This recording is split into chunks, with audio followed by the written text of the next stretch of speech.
A naval militia in the United States is a reserve military organization administered under the authority of a state government.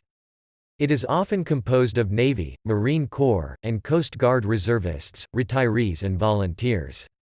They are distinguishable from the U.S. Coast Guard Auxiliary, which is a federally chartered civilian volunteer component of the U.S. Coast Guard and falls under the command of the Commandant of the Coast Guard through the Chief Director of the Auxiliary, and the United States Maritime Service and United States Merchant Marine, both of which are federal maritime services.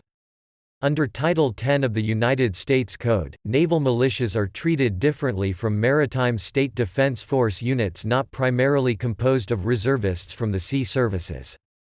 Naval militias are considered parts of the organized militia under federal law, and thus members have a slightly different status. Naval militias, though they are state armed forces, may receive federal supplies and use Navy or Marine Corps facilities available to Naval Reserve or Marine Corps Reserve units subject to certain restrictions, like members of the National Guard. The Navy and Marine reservists who constitute most of the membership in naval militias serve in a dual federal and state capacity. They operate as a component of their state's military force, and are subject to be called up and deployed by the governor of their respective states during emergencies.